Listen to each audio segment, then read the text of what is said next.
What is good, everybody? I appreciate everyone stopping by tonight. Looks like Fable just entered the waiting room here, so I wanted to check the audio on this end to make sure that you could hear me first. Then we'll bring him in to make sure that we can hear him as well. And then we'll get this thing started. So I'm going to admit him and make sure that the audio levels are good over there. Check everything out on that end.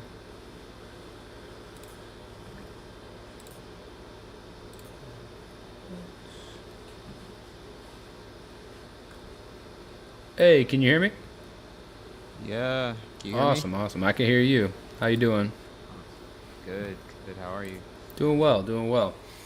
Um, yeah, got the stream started up. We are live, ready to go now. I appreciate you coming by the show, man. It was great meeting you during Stock's video shoot, and I'm really glad it happened because I discovered some really awesome music and another dope artist. I'm actually kind of upset with myself that I didn't know about you beforehand because your music is so great and it fits the platform to a T and everything else we've been listening to over here. So, again, thanks so much for coming on, and just start off by introducing yourself to the stream and everybody in the live stream so far. So, Yeah, what's up, everyone? My name is F.A.B.L.E. I'm a recording artist, performing artist here in Chicago. Grew up in the South Side of Chicago, Inglewood neighborhood. Yeah, man, thanks for having me here. awesome. When did you said you grew up in the South Side of Chicago? I saw in your bio you were born in Detroit. When exactly did you move Yeah. to? Do you remember moving from Detroit to Chicago, or do you just remember growing up in the South Side there? It was a little hodgepodge. Yeah. I didn't really stay in Detroit. I was born there, and then like immediately I was like adopted and moved to Okay. Lansing, Michigan, and I was there for about a year and a half, and then for like 2 or 3 more years, I was in D.C., and then from D.C. I was in Chicago at least by age 5 or 6, and then I've been here ever since. Okay. Awesome. First question I usually start off with everybody. What does hip hop mean to you in particular?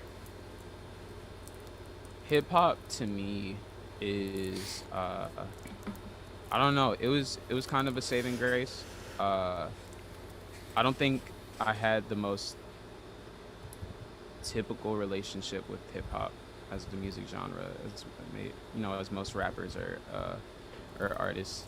I kind of fell into the culture like near the end of high school, Okay. so like I'd been really detached because I was doing a lot of like classical music, classical jazz shit, and when my friends had finally like exposed me to what was like really out there outside of just the commercial shit that was playing on the radio, I was like, oh wait, hold up, this is crazy.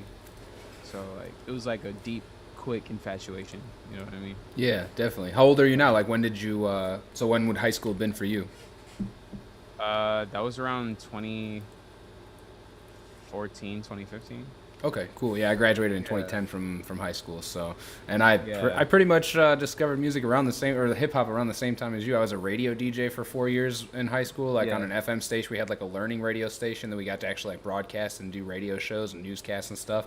So I listened to Yeah. like old music and things, but I never really learned what hip hop was until I listened to Mick Jenkins in like 2012, 2013, somewhere around there. So Facts. we have kind of Yeah. the same trajectory there as far as like when we discovered the Yeah. music. So that's pretty cool. Yeah, absolutely. Uh, Yeah, I feel like it's a cool thing. Everyone sort of falls into it a little differently. It's cool. Yeah, definitely. What does it mean to you to be from Chicago in particular and the South Side? Um, Chicago really made me. Um, I I'm very grateful to the city. Um, you know, it's where I grew up. It's where I met everyone who's been supporting me this whole time. You know what I mean? But Chicago be taking. Chicago takes a lot from you as well. So it's a love hate, but there's definitely more love. There's definitely more love It's in so the cool city. that you mentioned that because Femdot was the first person to ever almost like say not say something negative, but like add a negative kind of a like there is some negative to the city. It's not all Yeah. you know. What you want to see in the movies per se. You know, you can get like the Right. most extreme sadness, but the most extreme dopeness. And we have things from, you know, we got a beach, we got all these different things, and Right. it's just like a roller coaster Right. kind of, and it can take a lot from you for Yeah. sure. So it's really dope that you mentioned that as well. Yeah.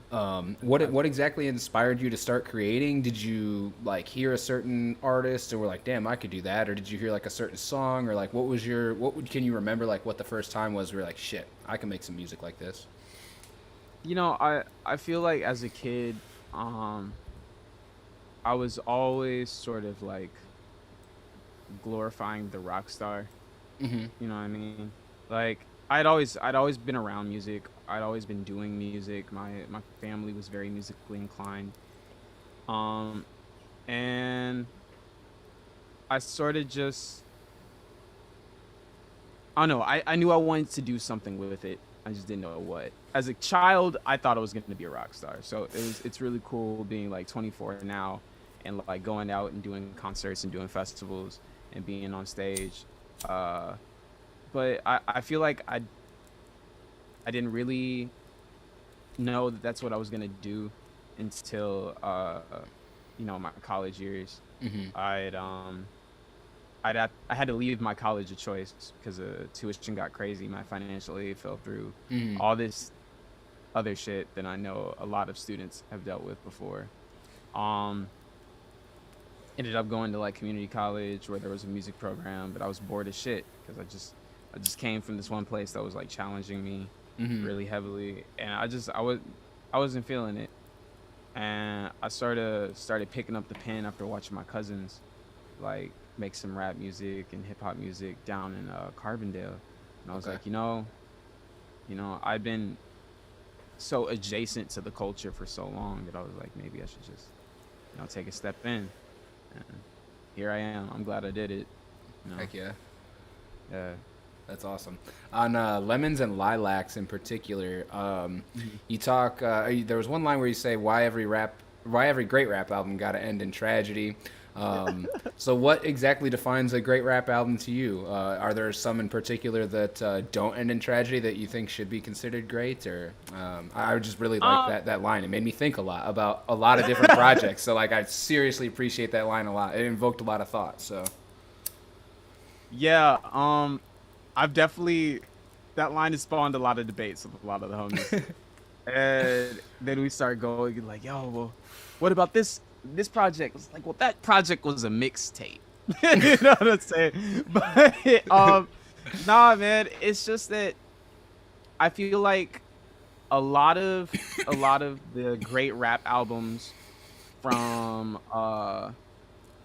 let's just say the past decade, maybe a little bit pushed back more, right? There's always this weird negative outline or somewhat depressing, maybe pushing the border of melancholy, you know, if we're hmm trying to get a little bit more in there. And mind you, I don't like making happy music. Um, but I felt like there was this trend, like you listen to T-Pap, To Pimp a hmm Butterfly, right? One of my favorite albums of all time. Uh, but it's a sad story. You know what I'm saying? Like yeah, it's a really sad story. It's like it's a downfall. It's about the institutionalization of the black man in America. Everyone needs to hear it. Um, Damn was it was also really depressing. Care for Me, probably my favorite hip hop album of all time. A piece of art. yeah. Very depressing tape. hmm You know, like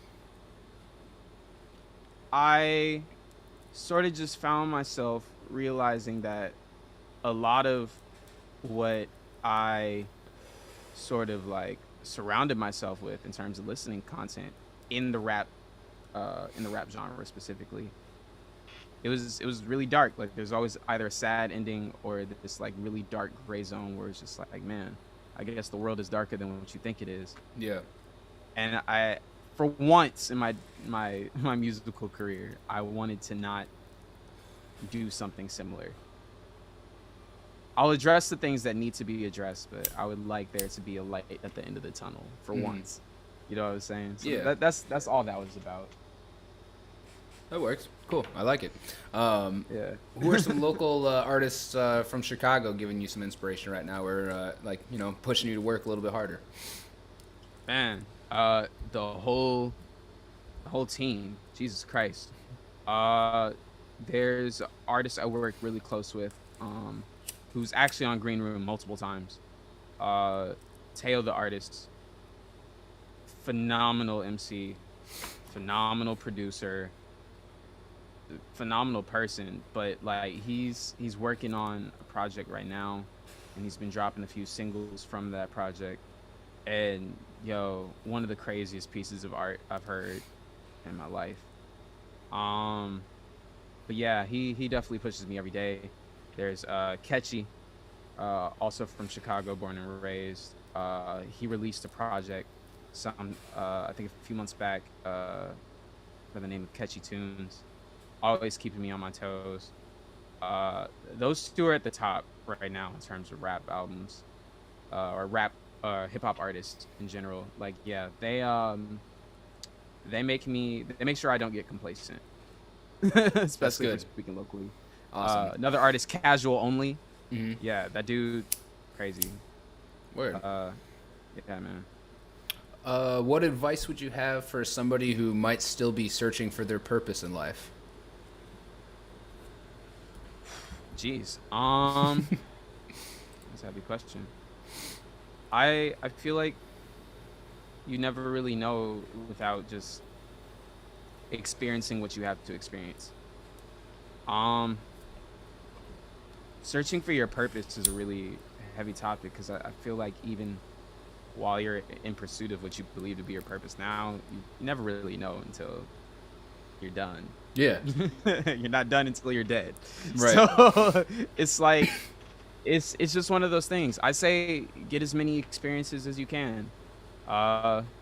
If the choice is between staying at the crib and going to an art exhibition, go to the fucking art exhibition. You know what I'm saying? Yeah. Like you never know what's going to happen in the moments where you have the choice of experiencing the unknown and doing what you're already doing.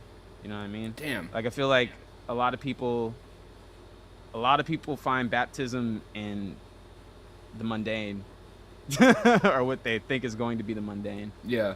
And yeah, I feel like just get as many experiences in as you can, and that usually that sparks some sort of epiphany somewhere in life. At least that's how it happened for me. I know it won't be the same for everyone, but I feel like that's a pretty good outline to ride, you know? That's honestly the freshest answer I've gotten on that question in a really long time. So that's awesome, man. I really appreciate that outlook. It's so dope. Dope. What would you say is the key to staying true to yourself, and how does it not only benefit your music but your everyday life? I fight with this one a lot. I feel like it's always good to sort of push where you are in terms of like your comfortability. But not to the point where you start like breaking. You know what I mean? Like staying true to yourself. It's like, you know, pressure makes a person, peer pressure makes a person sometimes, but it's just like, I think at a certain point, you know, when your acceptance of the things that you don't want to do is starting to like cross a line that you probably won't be able to cross back into. And I feel like we also fear like, you know, the judgment from some of our actions, choices, or interests. You know, it impacts on how we choose to enjoy those things. And I feel like in some cases you gotta just start like, I'm not gonna say don't give a fuck, because people take that the wrong way, but be a little bit more selfish to the things that you want to do or that you care about, and do that, you know, with a little less restraint, a little less pressure from society, you know, trying to influence how you make your moves, because, you know, no one's going to tell you how you're supposed to be happy. Yeah. So, yeah, I think that's the best answer I can give. Like I said, I'm still figuring that one out. Oh yeah, hey, it's that's what the platform is for us to learn together and share experiences, and everybody grows together. So, I think Yeah. that man. That's so cool about. I think let me just click on the project here on Green Room. The little thing at the bottom just says an album about growth, flowers, and love. I love that. And then on Duckweed, at the bottom it says everyone needs time to themselves. Take your time, love yourself, acknowledge your wrongdoings, love yourself, forgive yourself, remind yourself why you're amazing, love yourself, grieve, love yourself, smile, love yourself. I thought that was really fucking cool too, because that again, that like everything that I've experienced with your music in the last like 3-4 days, just leading up to the interview, has really just Yeah. invoked a lot of thought and like a lot of self-reflection and like a lot of self-love, and like that just makes me feel really good, and I love that shit. Can you just what is it? Can you expand maybe a little bit on acknowledge your wrongdoings and why that's so important? I know for me as a person, um, I've I've been guilty of being like, bogus. I know it's something that everyone does Mm-hmm. at some point. I think for me, knowing when I've been bogus or coming to understand when I've been bogus is a little bit harder for me to deal with because I don't really give myself a lot of room for error, especially when it comes to like people I care about. Mm-hmm. I come from a situation where it's just like, even with family, it's like I've seen so many, fallouts with people that, that's just something you should never go through. I've seen what it looks like from the outside. I've been on the inside of it, and it's not great. And I never want to be responsible or a part of something like that for a different group, whether it's friends or the family of my generation. Yeah. You know what I'm saying? It's just like it's something that I don't like.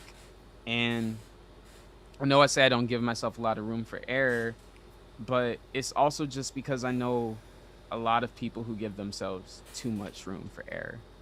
It's just like, yeah, I fucked up, but I'm human. It's like it's one of my least favorite lines. Yes, we're all human, we all fuck up. Yeah. But I think that's more of a reason why you should strive to not fuck up. Oh yeah. Instead of Damn. like giving yourself so much leeway time after time after time. Like after a while you gotta realize, nah fam, you're not human, you're just really shitty. And it's like I don't want to be that person. But I Yeah. know I've definitely been that person in different scenarios. And yeah, it hits me a little bit harder. Like reflection for me hits a little bit harder. Like I isolate, I break down, I go quiet. That's what Duckweed was about specifically. So a lot of that was a lot of retrospective writing. Like there was a lot that was happening. I did a lot of wrong. I experienced a lot of wrong from a lot of people. And it was just hard to remind myself that I'm supposed to love myself, to pull myself out of that moment. It's like whether I'm forgiven or I forgive the people who did me wrong. It's like you have to love yourself at the end of the day. It's the only way you're gonna stay sane. Man, But that's yeah. awesome. Shout out Sierra. She's in the chat. Sierra Clarkson. She said she loves the poo in the background. I noticed that right at the beginning too. That was I like Hello. that too. Yeah, yeah, that's the homie. Shout out here. That's the homie.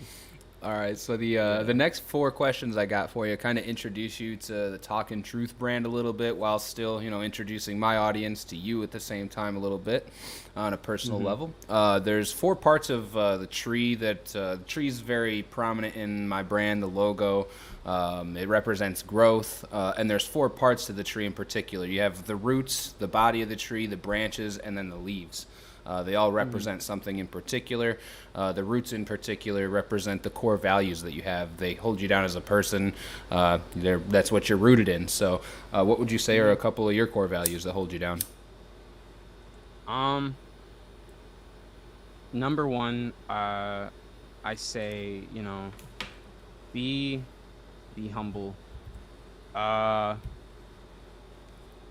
I frequently get from my friends like, "Yo, bro, you're a cocky motherfucker." I'm like, "Yo, bro, I'm really not. I promise. I'm always nervous about everything I do, and I think I suck every day." But I see where they're coming from. I got homies who weren't homies at one point who was like, "Yeah, man.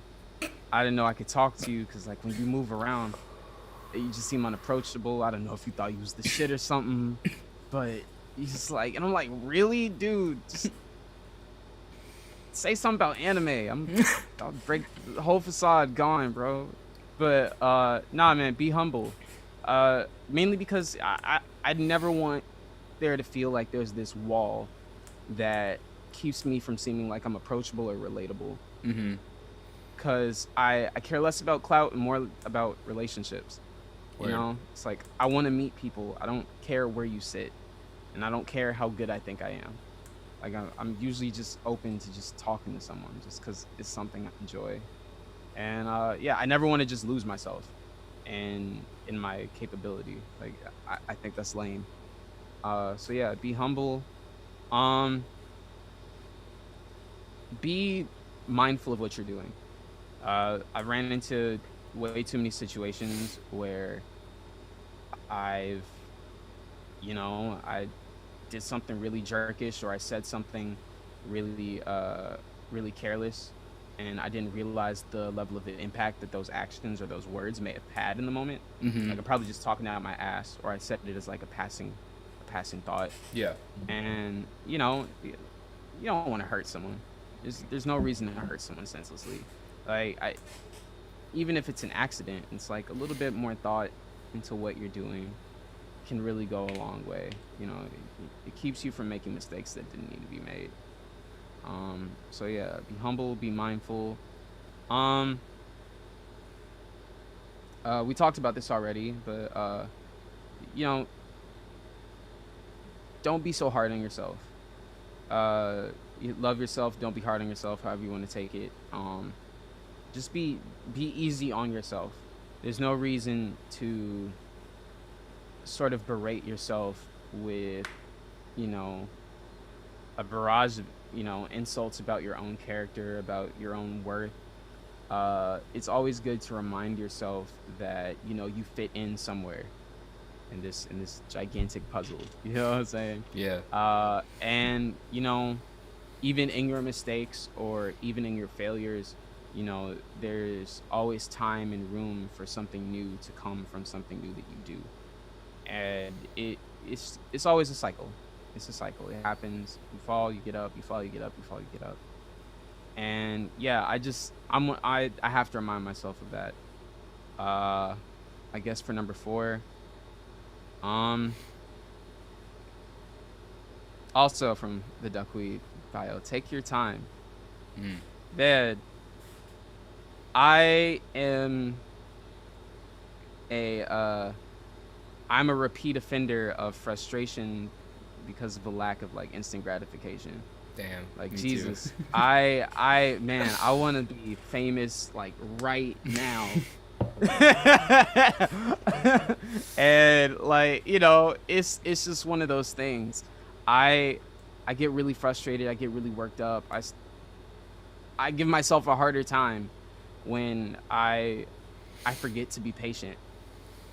And yeah, like I'll be angry for like 3 weeks about this thing that hasn't happened. Little do I know, in 4 months I'm gonna get like 18 opportunities for all of this shit I couldn't have gotten 3 years ago. Yeah. 'Cause I've just been putting work in.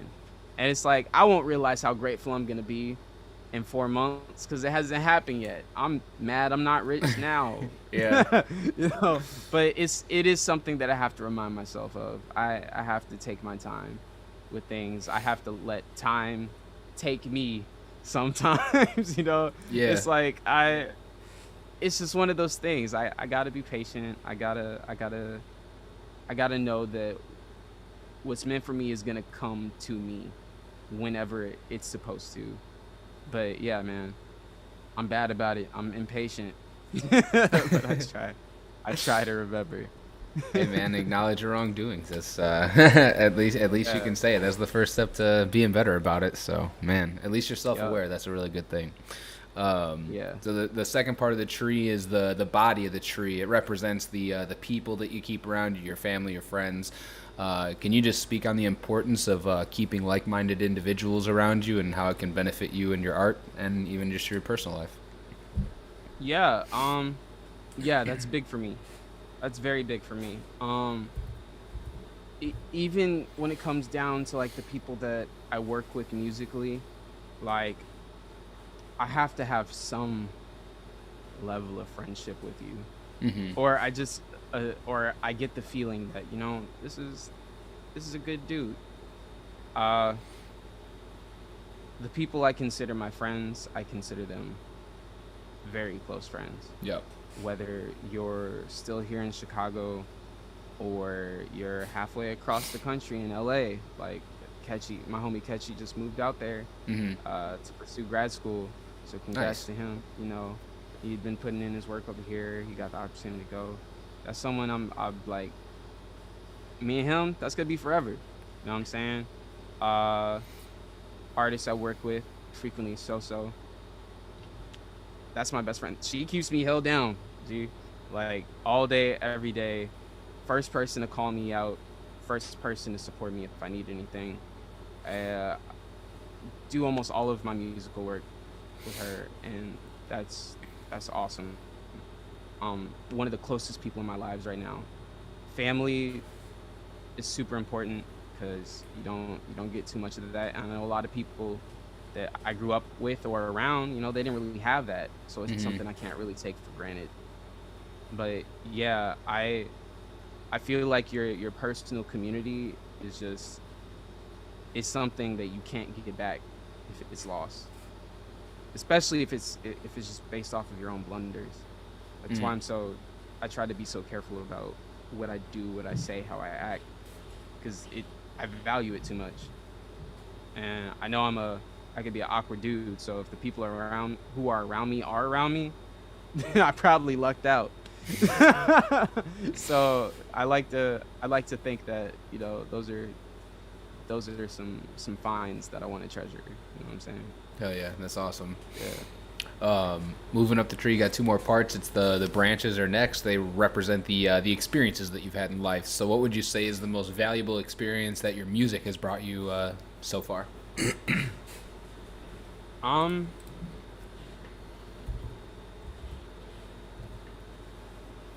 I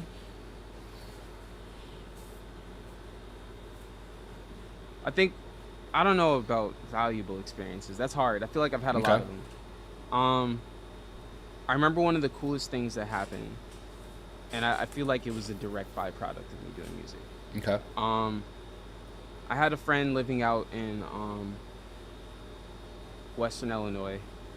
I think they're still there, but you know, I had been rapping for a little bit. I wasn't nearly as good as I was now, but I had some homies, and he was like, "Yo, there's an opportunity for you to come perform over at this house show over off campus." I'm Mm-hmm. like, "That sounds pretty lit." I was like, do you think people are gonna show?" He's like, "Yo, people show up to all of these things Yeah. always.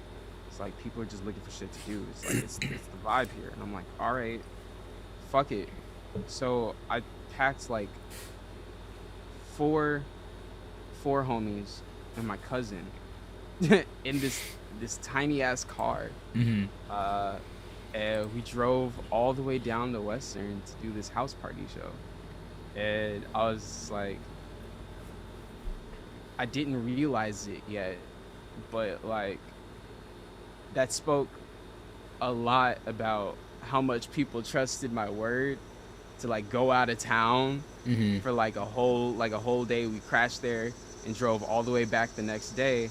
Cause it's like I didn't realize till later that like sometimes people aren't really like down to leave the city to do a gig because they don't know what's about to happen. Yeah. But 4 or 5 people were like, "Alright, let's go." And they're like some of my best friends, you know what I'm saying? And we go, we do the show, and then even while I'm in Western, I meet like 2 other people who would come to be like some of the closest people that I know. I'll whip down to Iowa or whatever to see them just spontaneously, or they're in Chicago. I'm the first person they see. Like I felt like I wouldn't have ever gotten that opportunity had I not started doing the music. Yeah. And the funny part was the music itself had nothing to do with why I treasured the experience. Like every bit of joy that I got from that moment came from when I was not on the mic, Yeah. you know, and I felt like that was really special. But it wouldn't have happened had I not taken the leap. You know what I'm saying? I don't know if that answered the question, but that's how I interpreted it. Hey, yeah. I appreciate the answer. Yeah. The last part of the tree is the leaves there. It's and they represent the lessons in life that you learn. What would you say is I guess maybe the lesson that you learned as a kid that sticks with you the most today, or like the oldest lesson that you can remember learning, or does that make sense? I guess. Yeah, I yeah, always word definitely. that question. I feel like very terribly. Nah, you're all good. Um,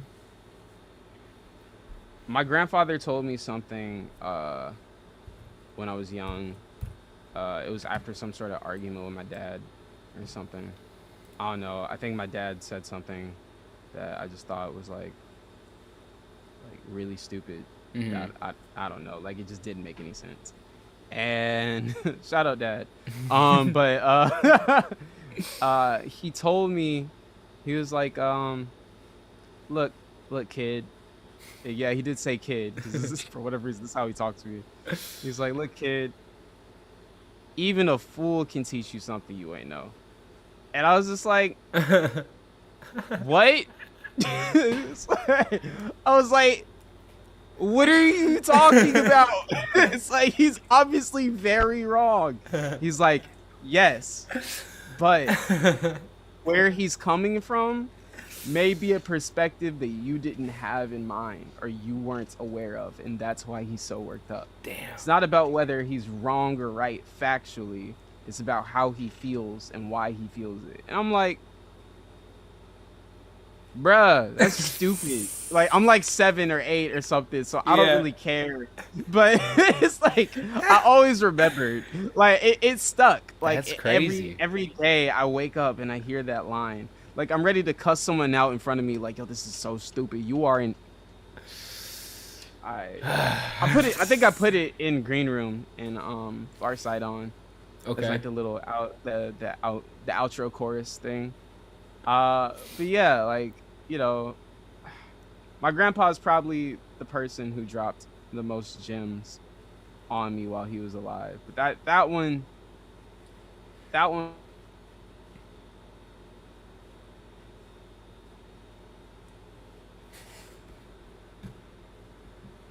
Uh-oh.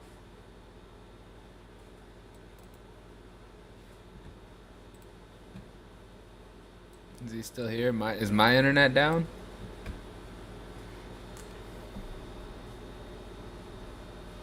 Wonder if it's me. Can you guys still hear me? Can you still see me?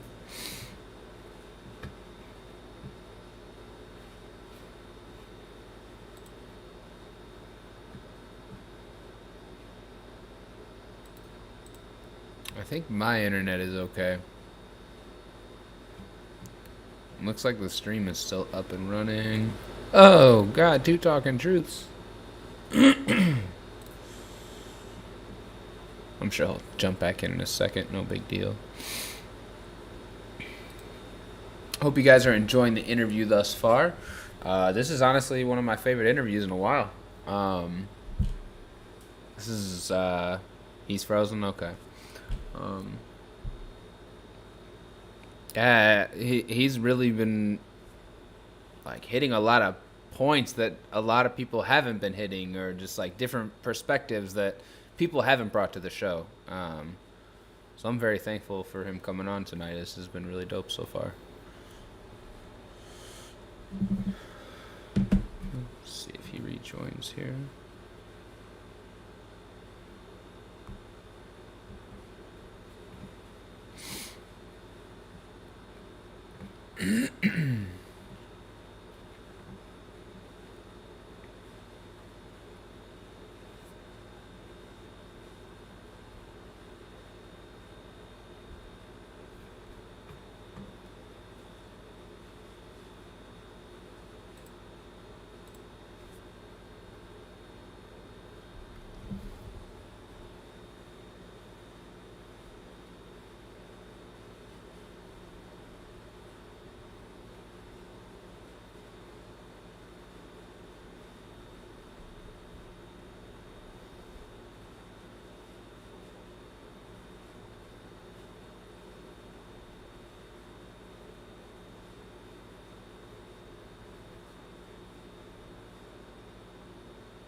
All right, he is working on getting back in right now, so we can just switch over to this screen and wait for him to get back.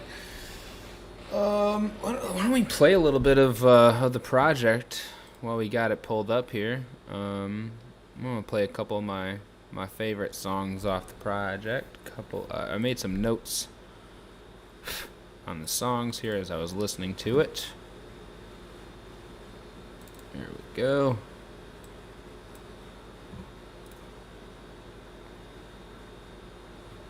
Play that Lemons and Lilacs song. That was a good one. Which one was it? Was this?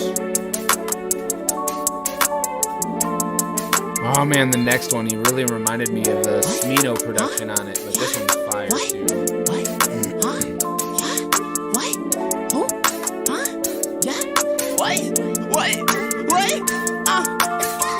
Grew up when niggas was blicking they niggas for blicking they niggas, that shit is the truth. Papa would tell me to stay from the window and don't leave the stoop, and I come up from school. I made a friend or two, they came to visit, they leave a division of what they could do. I tried to steal my niggas' intentions and never delivered, I felt like a fool.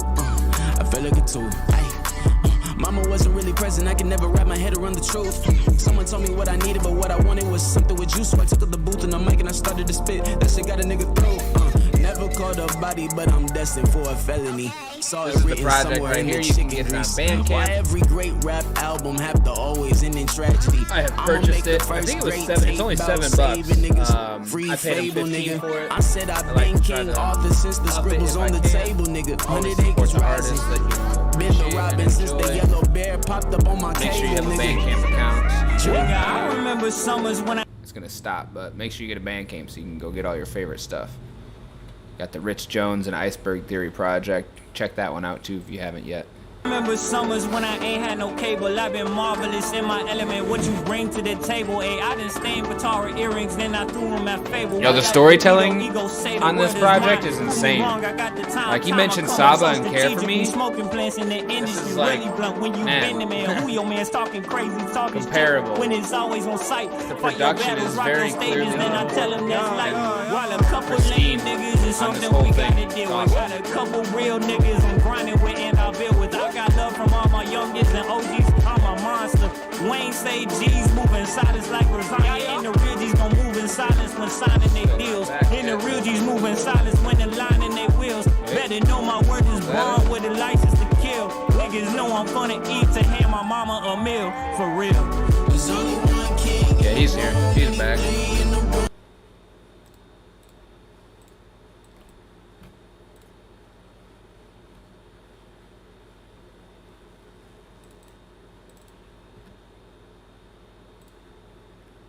Says he is showing perfect.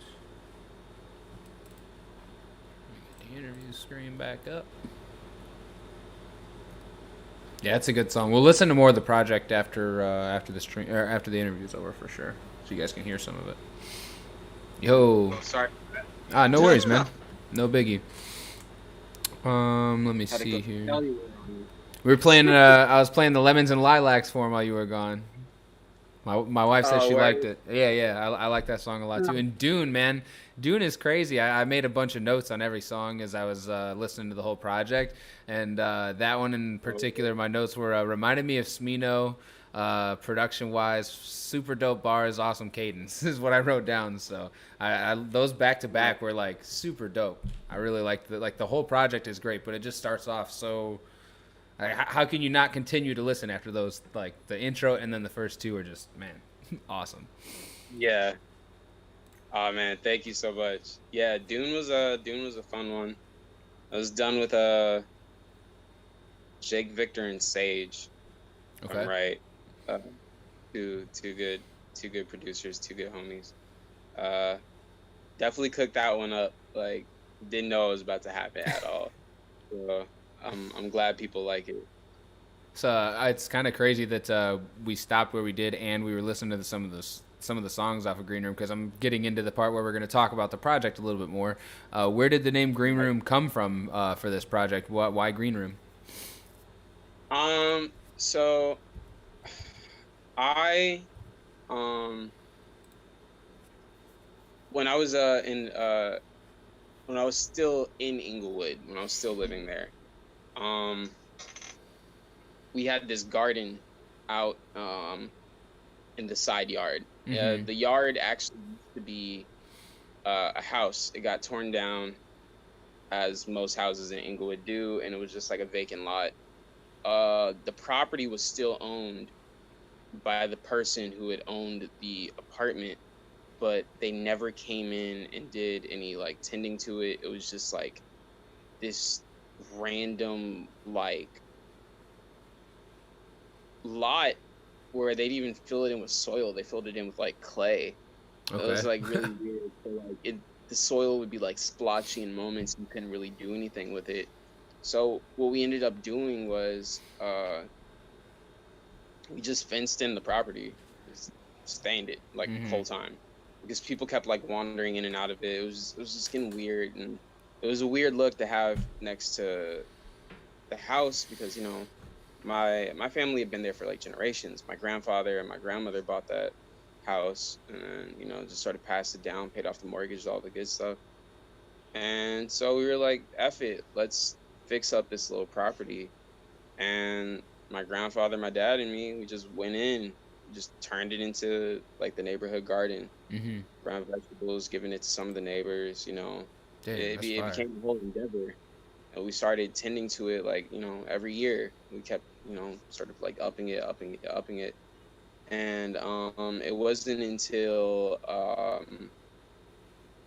after my grandfather passed away where things sort of fell off with the garden, but like understandably so. We were kind of messed up about that. And one day my dad was in the lot, and we were talking about grandpa, and my grandpa was like super sly. Like when he was getting older, we were like, yo, don't go out there for too long. You might fall, hurt yourself. You're uneasy on your feet nowadays. He went to the back of the lot, and there's this giant tree that just sort of like grows along this fence. And he planted some tulips. And I was like, yo, bro is cheeky up till the very end. Like we didn't know what happened. Yeah. They just keep coming back. And I was like, wow, that's crazy. But I remember always being like very, very calm anytime I was out there. And it was the space that I went to anytime I was trying to like recollect, you know what I'm saying? Just sort of like decompress and make it through the rest of the day after something happening. And at first I was gonna call it like green zone or greenhouse, but it's just like I'm not a big greenhouse person, and green zone sounds like Sonic the Hedgehog. But I really wanted it to be like a room where I come to decompress. So I thought about the garden. There's a lot of plant metaphors in the tape, and so it all just sort of compiled itself into being the green room. Just a metaphor for the garden, really. So, yeah. Word. Monstera, am I saying that right? Monstera? Yeah. Okay. So there's a line in there about being an addict and you didn't die that day. It's something about like taking pills and stuff. Is addiction something that you've dealt with in the past before? It was very briefly. It was a moment right before I was going to go off for the summer and do this thing called drum corps, which I did every year. And in all things, I was dealing with a girl, and like it was a thing that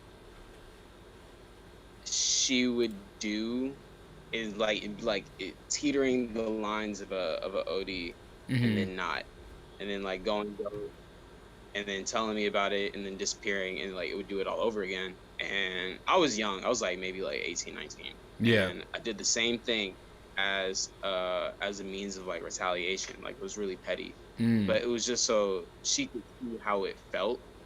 And then it gradually started turning into a thing. And my homie was there on the day where I was just like, I don't give a fuck anymore. It's like, I'm gonna go home, take this jar, I mean, not take this jar, take this bottle, and just cut it off. And bro, literally like kept me out the house for like 18 hours. He's like, yeah, that's not happening. Yeah. Like talk some serious into me, type shit.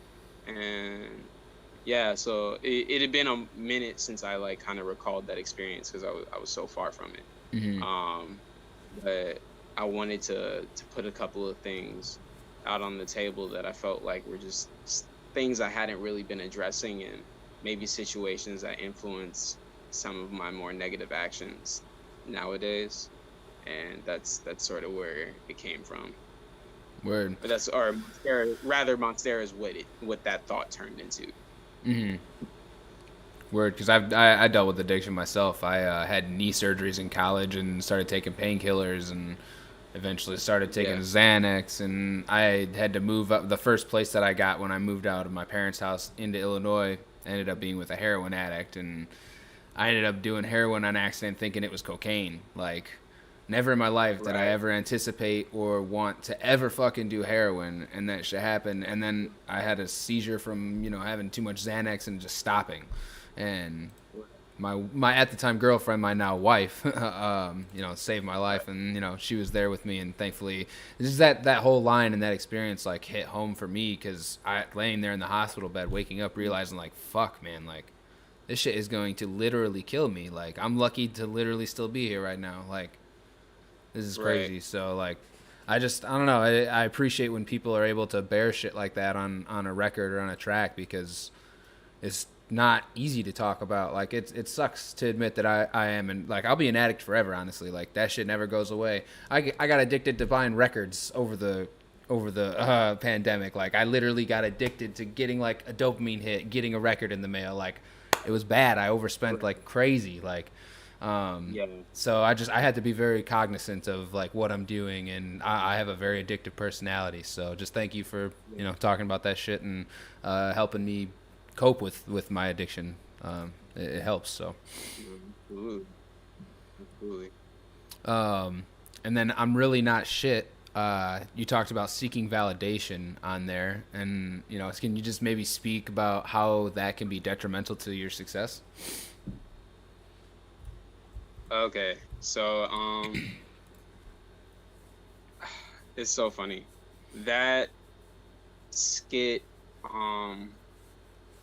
is primarily motivated by a conversation I had with Soso, and I think it was probably after like a series of situations where I felt like really blown off by some other artists around, or I just felt like I wasn't getting what I deserved after putting so much work in and so much good work in.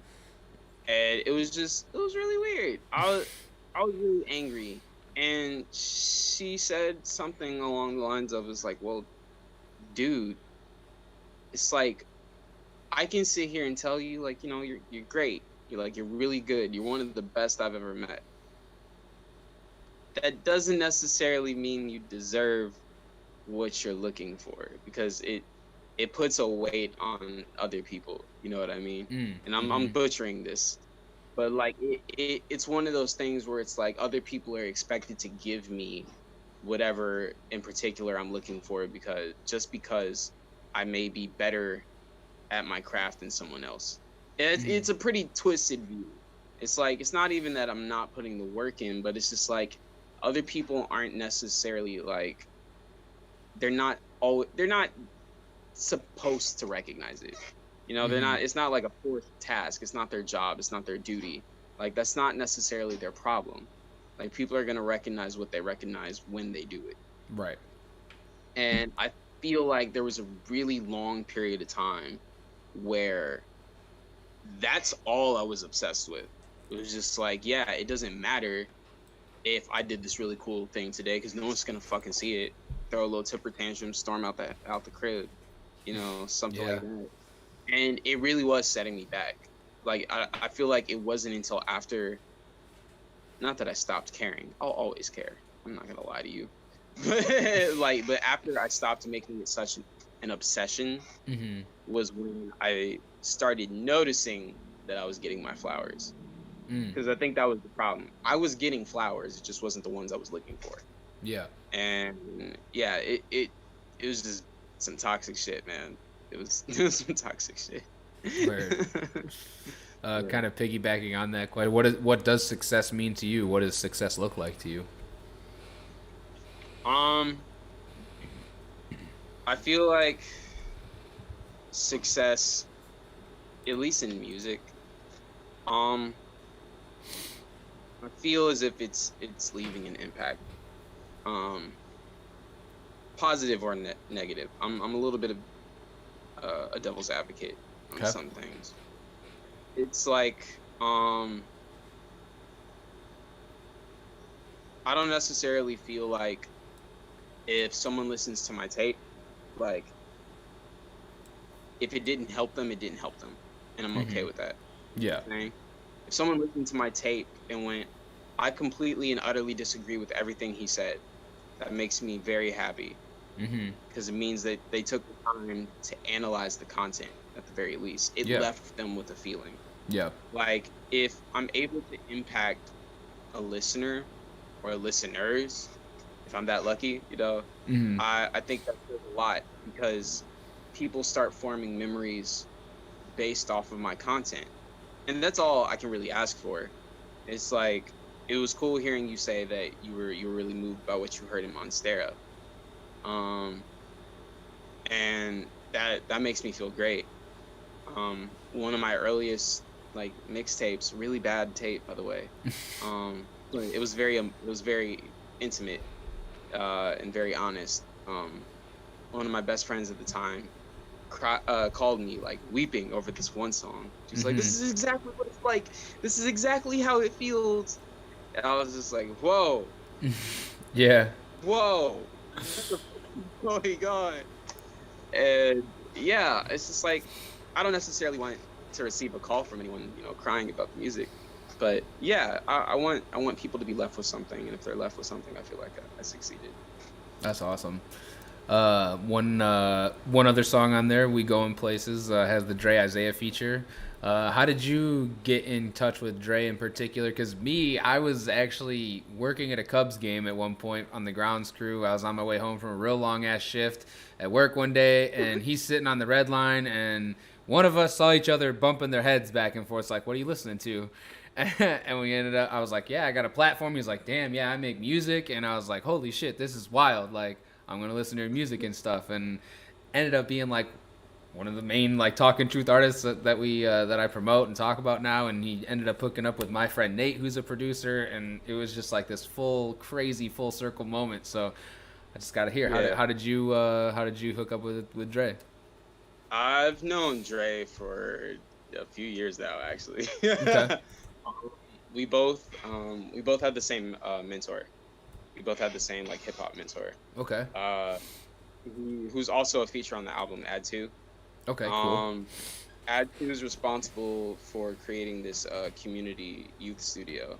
So it was like a free Right. recording studio for people wanting to sort of like figure out how the studio process works, get reps in on learning how to engineer, produce, and get comfortable in the booth as a rapper or out of the booth. It's just you just sort of learn the whole process from all sides. It sort of like set the field for us to be prepared for when we start delving into that environment on our own, which, you know, inevitably would start happening. And Dre had already been there before I got there, but I was older. And there was a period of time where I really felt like I was the shit. And I remember like talking shit to Dre, like, "Well, yeah, obviously I'm the best rapper here." I'll be very honest now that it's now.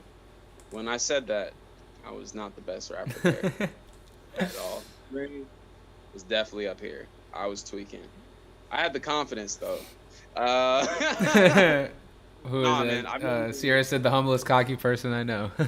Yeah, bro. I've known Dre for a minute, and that's a good dude and a very talented artist. Probably one of my favorite artists in the city. To Hell be yeah. honest, I was bumping the blue tape joint like every day, all day, every day. And I remember that was when I was like, yo, bro's gonna take over. Like it was so obvious.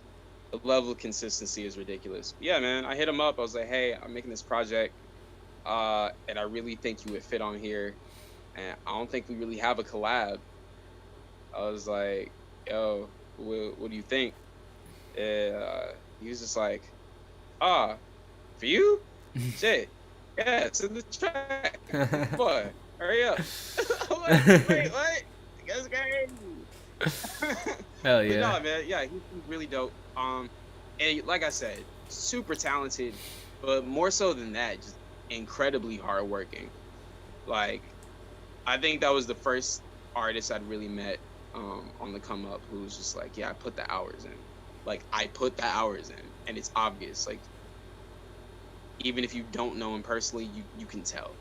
You can tell from the way he carries himself. So yeah. Definitely. I just got a few more questions for you. The first one is, outside of music, what is your favorite way to make someone smile?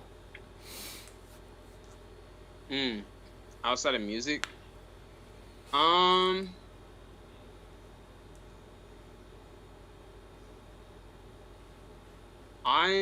really into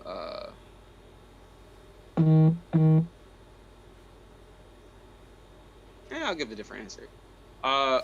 I'm really used to caretaking. Let me put it that way. Okay. Everyone who I grew up around on the block for the most part was like a senior, and you know, even my grandfather is like I've spent a lot of time taking care of him. A lot of hours of like volunteered community service, just keeping the neighborhood clean. You know what I'm saying? It's because all these people had been there for like 50, 60 years. It's like this is something that they cherish. And I've always just liked being able to help a person with something. Like if I'm able to, if I'm capable of it, it's like it's something I really don't have a problem with. Unless you're asshole, I'm not doing that. I'm not helping. I'm kidding. But nah, man, it's something I've always been very passionate about. The same goes for like when I'm doing teaching or youth mentorship on my own. It's just I do get a bit of an adrenaline rush from just being able to say that I made something a little bit easier for someone. Yeah. But it's probably just a product of how I was raised. My dad really worked hard to instill those virtues into me when I was younger. So I think he did a good job because it's something I still think about. That's awesome. What is the best way for a new fan to support you? Is it following on Instagram? I know I just explained to everybody kind of in the break there how to purchase the project on Bandcamp and everything. That money goes, mostly directly to you. I don't know what the breakdowns are anymore. I know Epic Games just acquired Bandcamp, and I guess they've been taxing some people pretty hard. So I mean, I hope the project cost $7, and I'm like, man, I got to give them a little bit more because it's so good. So I try to always throw a little extra in there because I know the fees always hit you pretty bad too. So what's the best way for a new fan to support you? Well, first off, stop playing Epic Games. Buy the F.A.B.L.E skin on Fortnite. Buy the album, buy any of the projects on Bandcamp. I should have three or four. I can't remember myself, to be honest. The Hermit, Duckweed, Porcelain Princess, and Green Room. Yeah, 4. Okay. So yeah, check those out.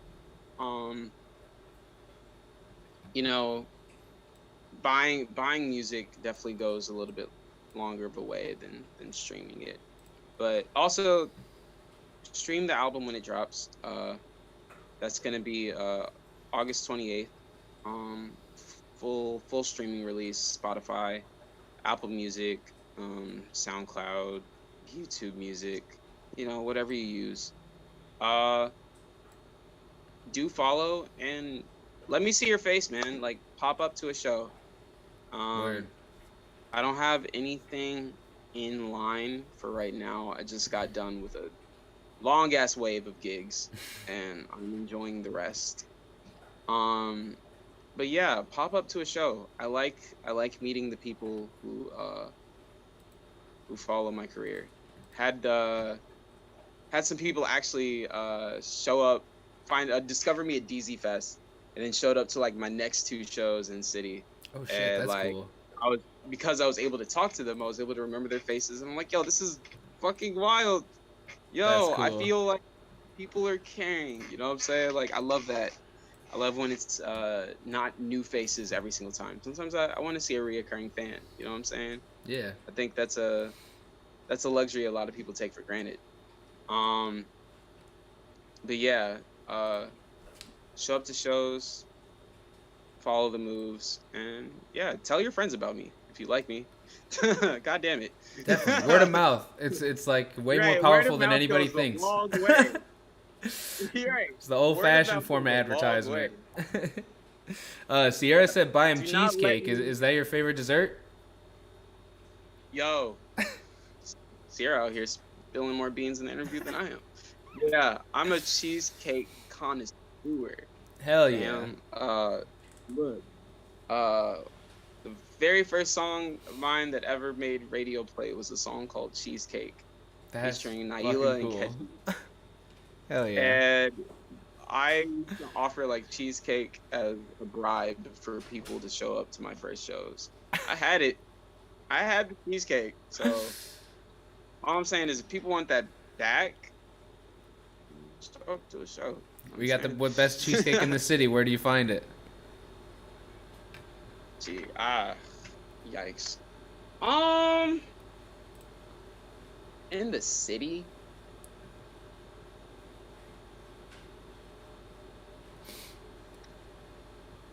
I feel like I know this answer, and it's not Cheesecake Factory. I'm tweaking really hard. Like, Does Cheesecake Factory have good cheesecake though? Cheesecake Factory has great cheesecake. It's I okay that they swear call I- themselves the Cheesecake Factory. Yeah, I mean, I guess they put the work in. Word. Yeah, you know, for now, I'll just plug Cheesecake Factory. Hopefully they'll like sponsor me or something. But, like, I feel like it was something else, and I'm blanking out really hard. My cousin makes a mean cheesecake though. Oh yeah, we just had a piece from Jewel Osco last night. It was like some Oreo cheesecake. It was pretty good. Not bad. Hey, man, sometimes a gross cheesecake be slapping too. Right? Trader Joe's has good cheesecake. Ooh, okay. I haven't had Trader Joe's cheesecake, so might have to give it a try. Wasn't bad. All right, so I got one last question for you. It's one that I ask every single artist before they hop off the show, and it is, what does truth mean to you? Wow. Truth, I feel like means being okay with what isn't necessarily okay with everyone. You know what I'm saying? Like, embracing the parts of yourself that, you know, you might be a little too nervous to share. And I feel like that nervousness is just a byproduct of how much you really care about it, you know? It's like something that's special to you. You don't want it to get judged. That's why people don't, you know, talk about their favorite underground artist, F.A.B.L.E, to their friends. They don't want to get judged. Man, you're crazy. You don't. F.A.B.L.E's whack. I don't know no F.A.B.L.E. God, wait, who's this F.A.B.L.E kid? No, but yeah, man, it's like I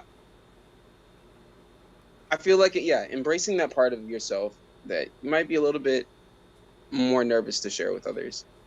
Like, just be more willing to accept it for yourself. Be willing to be okay with the fact that it's not for everyone. As long as it's, you know, it's for you, that's all that really matters. So, yeah. Awesome. Well, shit, man. I really appreciate you again coming on. I had a fun time with you. I had a great conversation.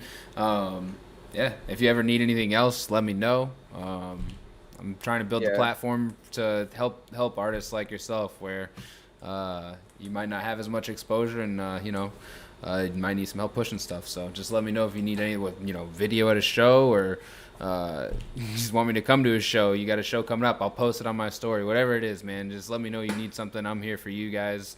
I want to try to put artists on my platform to shine, and my goal is to bring you at least 5 new fans this week. So I'll have some clips of the interview chopped up and sent over to you. So yeah, man, just whatever you need, just let me know.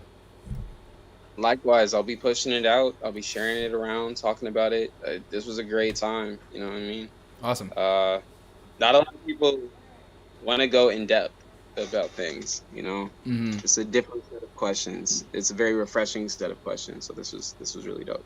Awesome. I'm glad to hear that, because I feel like I ask a lot of the same questions all the time. So I'm like, man, this probably isn't that good. People don't like this shit. But when somebody does, an artist at the end of the interview does tell me that it is a good set of questions, that makes me feel good too. So I appreciate that. It means a lot. Yeah.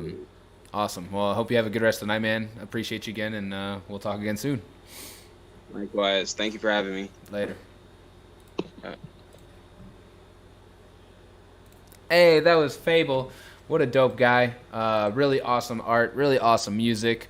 Again, fits the Talkin' Truth, qualities to a T. He is a truther through and through. We'll always be supporting F.A.B.L.E. over here, pushing his music and pushing his art. Hope you guys enjoyed the interview. We're going to probably hop over to Twitch and play some games or something tonight. I'm going to see my wife is doing when she's going to bed. My dog just woke up from a nap. I probably got to take him outside too. But we'll see what's going on. I appreciate everybody stopping by the YouTube stream. If you don't follow me on Twitch and you enjoy some gaming stuff, go follow me on twitch.tv/talkingtruth over there. Follow me on Instagram, Twitter, TikTok. We just started a TikTok. Real quick, let's actually check and see what the views are looking like. I posted a TikTok about the slime vinyl earlier, and it exploded immediately and got so many views. Look, all these ones got 1 view so far. The slime one got 306. Holy fuck. Go check out the YouTube page. We got YouTube shorts up. We got the vinyl collection being what is it? I don't know what I'm trying to say.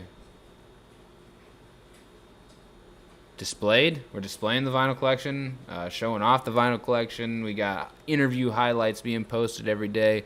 Go to talkintruth.com as well. Sign up for the newsletter. You get bi-weekly updates, emails about upcoming content that's headed towards the stream or headed towards wherever. You get the most recent videos that we posted. I went to Boston and did some video for the Cousin Stiz show out there. That was really fun. Go check out those videos. All the content is on talkintruth.com. Links to every single social page. And again, enter email here. Sign up for the newsletter. You won't get any more than 1 email every 2 weeks, I swear. I'm not going to bombard anybody with emails. I just want to keep you up to date with what Talkin' Truth is doing and the content that we're posting. So I appreciate, again, everybody stopping by the stream tonight. Sierra, Rosie, hope you everybody